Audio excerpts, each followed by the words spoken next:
Kembali di Corporate Action, pemirsa, Metro Data Electronics menyiapkan sejumlah dana untuk transformasi digital perseroan. Kita akan membahas strategi bisnis perseroan dengan Presiden Direktur Metro Data Electronics Susanto Jaya. Selamat pagi Pak Susanto. Selamat pagi, salam inovasi.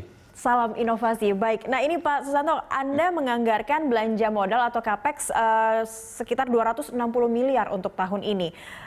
Sumber dananya dari mana saja? Kalau kita melihat mungkin banyak perusahaan di berbagai sektor di tahun ini mengalami penurunan begitu. Tapi Metro Data Electronics sendiri justru menyiapkan CAPEX yang cukup besar. Dari mana saja sumber dananya dan alokasinya akan seperti apa? Ya, kalau ditanya sumber dana, kita Metro Data lebih mengutamakan untuk melakukan yang namanya modal sendiri, equity financing. Itu terlebih dahulu yang diprioritaskan, baru menggunakan pinjaman bank. Nah, perkiraan kami untuk CAPEX ini yang sebenarnya sebelumnya diutarakan sekitar 260 miliar, kami melihat sebenarnya dengan adanya gelombang pandemi ini melihat bahwa banyak permintaan untuk equipment rental, ya. Jadi artinya CAPEX kami naikkan menjadi 450 miliar untuk tahun 2020. Karena kenapa? Semester 1 saja sudah realisasi 208. Jadi kalau 260 sih mungkin sekarang kita harus perbesar gitu. Justru malah jadi, bisa diperbesar lagi begitu ya? Ya, menjadi 450 miliar, 440 untuk equipment rental yang disewakan ke pelanggan. Sektornya sektor energi. Sektor energi kita ketahui adalah apa? Oil, gas, and mining gitu. Tetapi ada juga sektor financial services sama high tech yang memang juga memerlukan alat yang beroperasi secara OPEX, model OPEX gitu. Oke, artinya sebenarnya di masa pandemi justru di bidang teknologi informasi ataupun Metro Data sendiri ini justru meraup peluang yang lebih besar begitu ya, karena ternyata biaya atau perusahaan corporate yang menyewa alat-alat teknologi seperti ini justru semakin meningkat begitu, Pak Susanto. Ya, jadi begini, dalam keadaan pandemi ini di mana kan ada namanya disebut dengan PSBB atau disebut dengan circuit breaker, di mana karyawan diharapkan kan work from home. Sekarang sudah ada relaksasi lah, 50% work from home, 50% di kantor. Nah, tetapi kan bisnis mesti continue, mesti carry on, ya kan. Nah, untuk supaya karyawan itu sebenarnya 90% lebih itu ingin bekerja, tetapi masalahnya tidak bisa mengakses aplikasi atau beroperasi selayaknya seolah-olah di kantor. Kalau Metro Data punya karyawan, 99% kita sudah persiapkan bekerja di mana saja harus siap. Jadi bisnis still continue while you having a problem. Ya.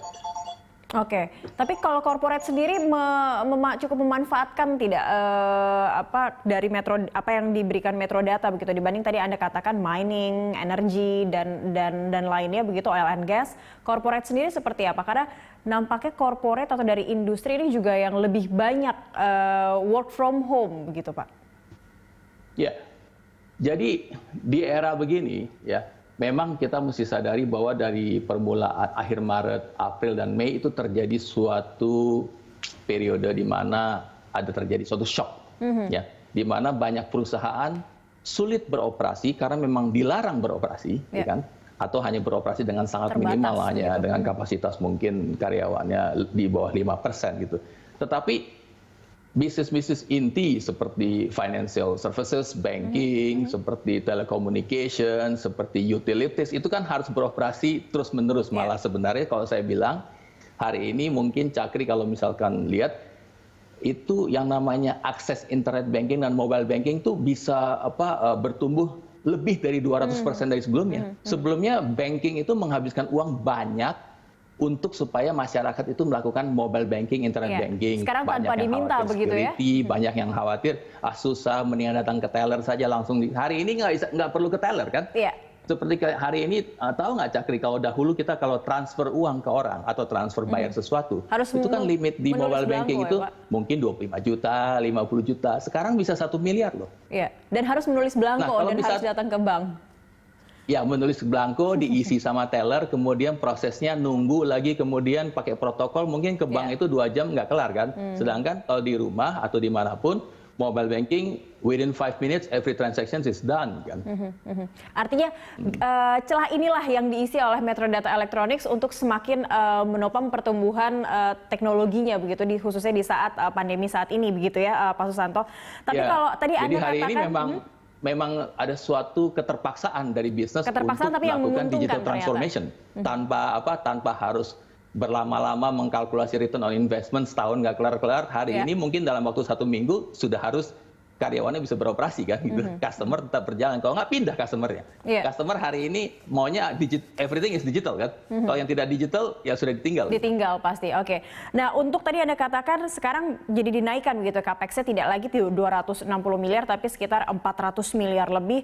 Nah, apakah ini masih membutuhkan penggalangan dana secara eksternal, pinjaman bank atau hanya menggantungkan atau tadi hanya fokus pada rental equipment saja atau ada hal lain begitu Pak Susanto? Ya, secara umum, secara bisnis itu biasanya kalau kita melakukan pendanaan itu sekitar 20-30% modal sendiri, 70% pinjaman bank.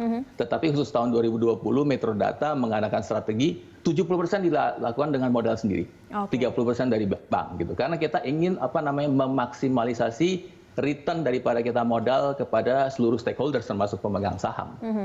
Oke. Tadi yang belum dibahas. Kita jangan depend kepada sumber-sumber dana yang mungkin sekarang lagi ada kesulitan gitu kan. Gitu. Iya, tidak menambah kesulitan baru begitu bagi perusahaan. Jangan nambahin begitu kita ya? harus berkontribusi kepada negara kan. Oke. Nah, tadi capex itu tadi yang hingga targetnya 400 miliar lebih akan digunakan untuk apa saja, Pak?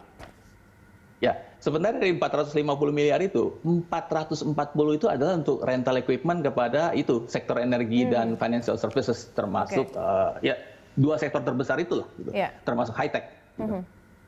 Oke, untuk 440 ya. Nanti sisanya kita akan bahas di segmen berikutnya. Kita masih akan lanjutkan perbincangan kita, Pak Susanto, tetaplah bersama kami.